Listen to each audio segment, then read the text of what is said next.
Mr. President, thank you so much for having me here today. I am so honored to be here to talk about an issue that is deeply personal to me, addressing the high cost of insulin and to tell my story. Imagine every day having to ask questions like, should I pay my rent? Or should I risk death by foregoing my medication? Should I buy groceries or my insulin and other necessary supplies related to diabetes? I had to make this choice relentlessly without relief every day. In 2012, at the age of 21, I was diagnosed with type 1 diabetes. Due to unforeseen circumstances, there came a time where I could no longer afford my insulin.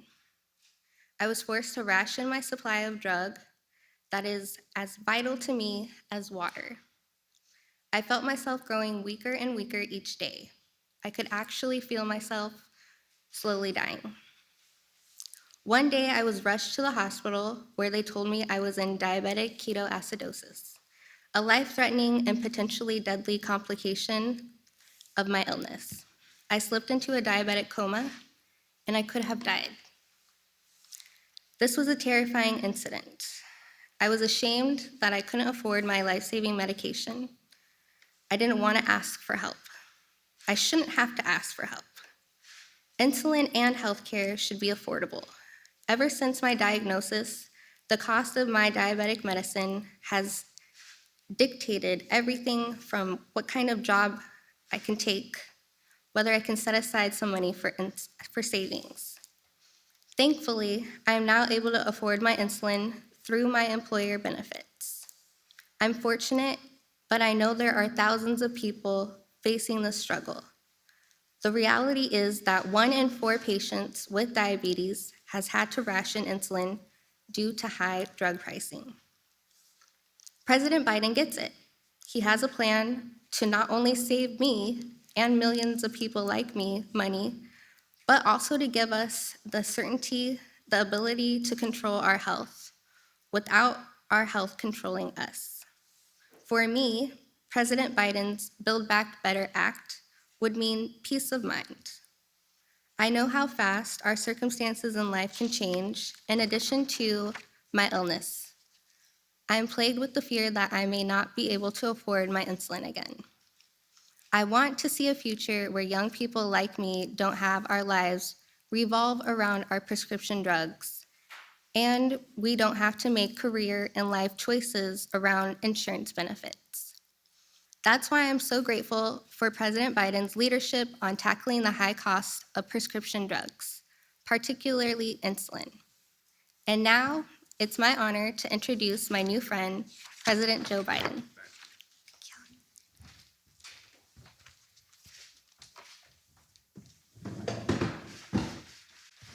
Aisha, thank you very much. Your story is important and for everyone to hear. And thank God you're with us today. Today, I'd like to talk about how we're going to help millions of Americans protect and preserve their health and live with the dignity of knowing that they can care for themselves and their loved ones, all by making the cost of prescription drugs much more reasonable. At the outset, I want to be clear. We acknowledge the groundbreaking, life-saving work that many pharmaceutical companies are doing. Look no further than the vaccines and the treatments they're manufacturing and delivering that are helping fight this pandemic. Our miraculous therapies have, in some cases, turned diseases that were once considered death sentences into treatable conditions. But we can make a distinction between developing those breakthroughs and jacking up prices on a range of medicines which have been on the market for years without making a substantial or substantive change in the medication itself, the medicine itself. Here in America, it will not surprise you to know that we pay the highest prescription drug prices of any developed nation in the world. Let me say that again. We pay the highest prescription drug prices of any developed nation in the world. That may surprise you. What may surprise you is we pay about 2 to 3 times what other countries pay for the same drug. An example, one anti-cancer drug costs $14,000 in the United States. That same exact drug by the same manufacturer costs $6,000 in France. Today, 1 in 4 Americans who take prescription drugs struggle to afford them. Nearly 30% of these patients have skipped doses of essential drugs that they have to take.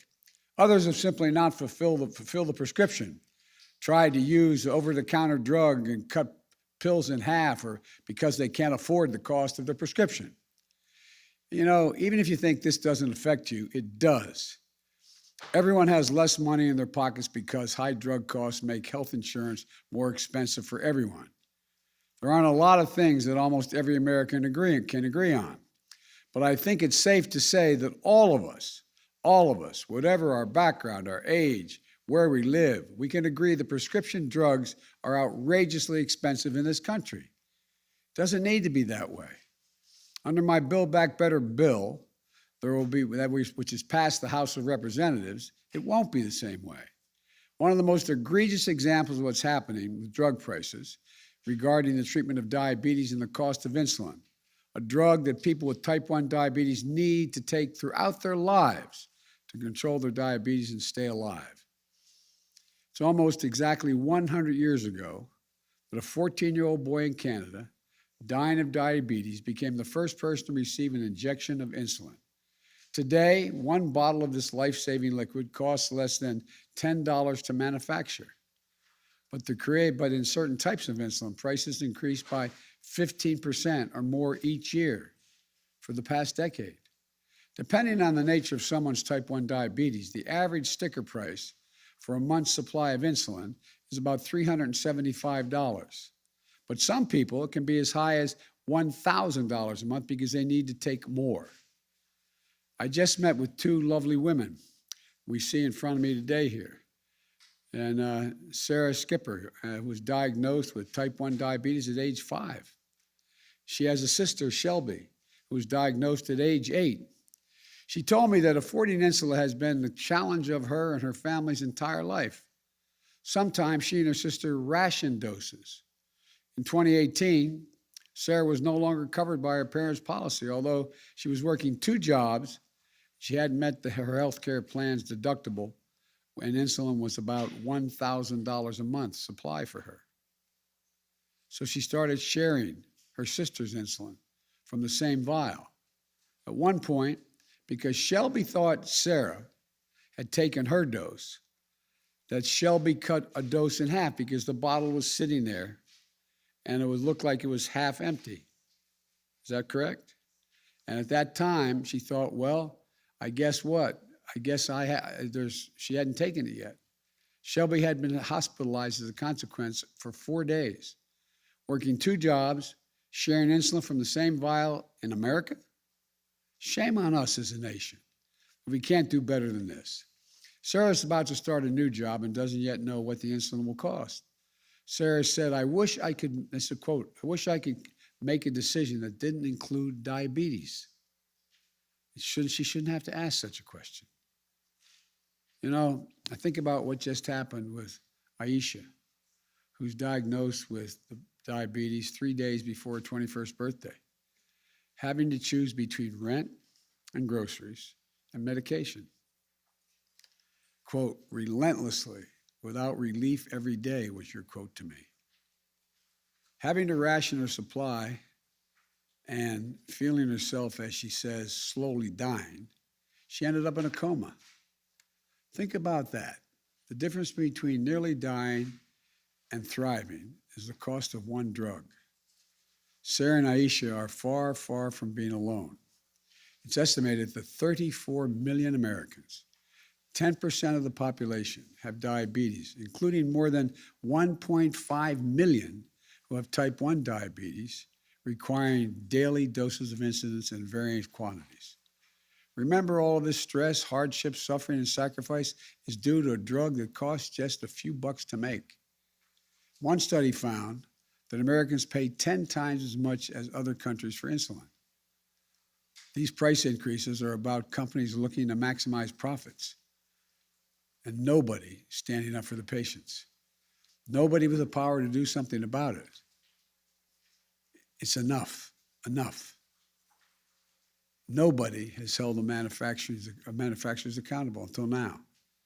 My Build Back Better bill takes three key steps to lower the cost for families dealing with diabetes.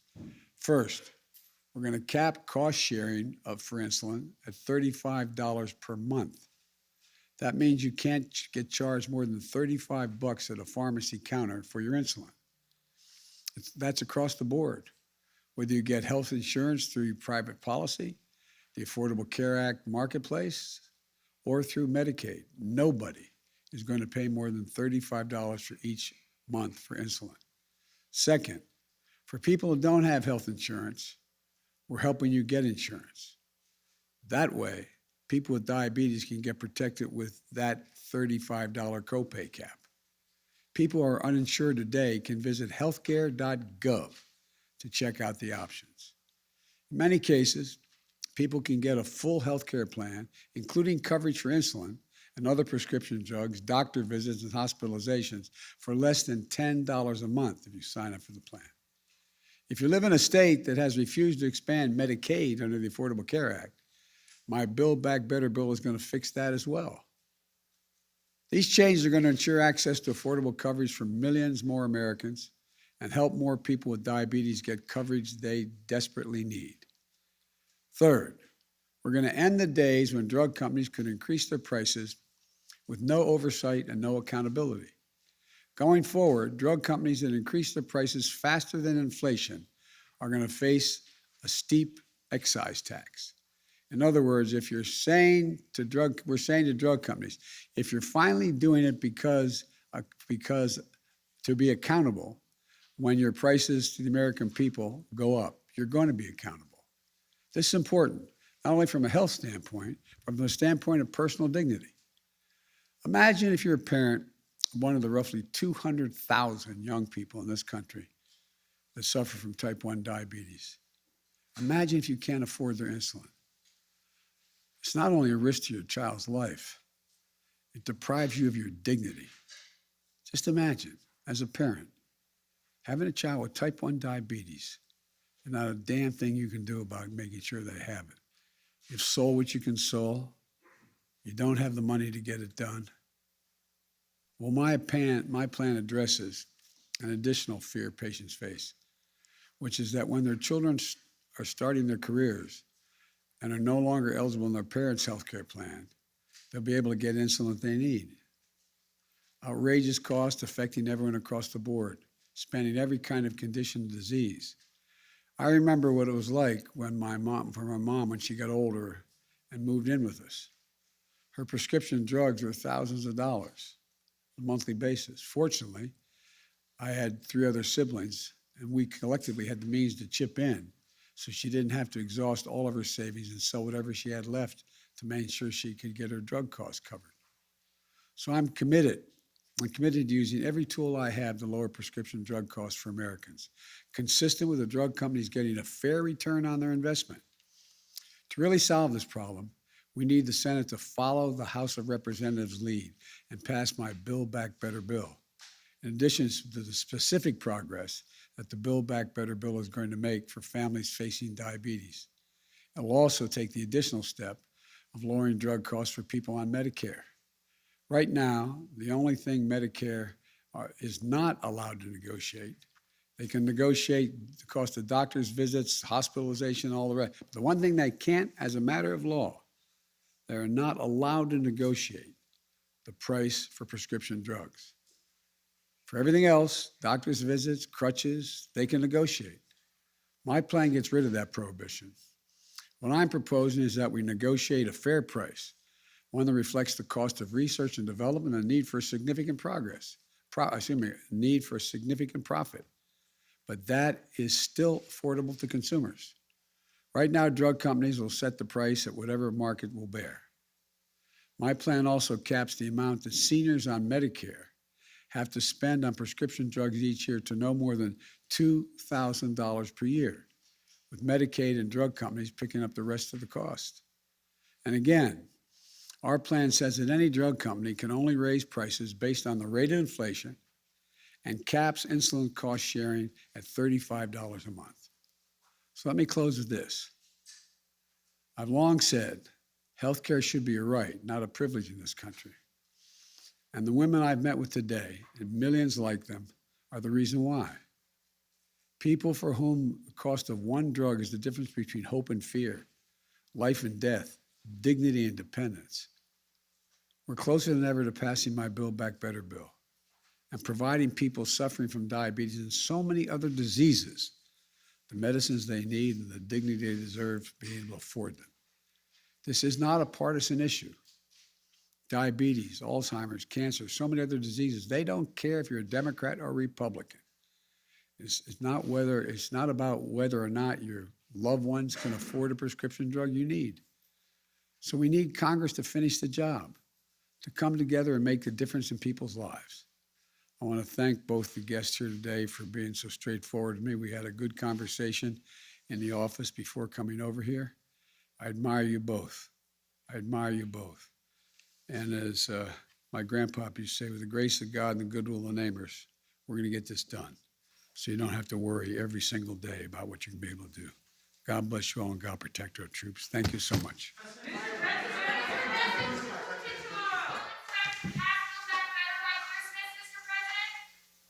As early as we can get it, I want to get it done no matter how long it takes.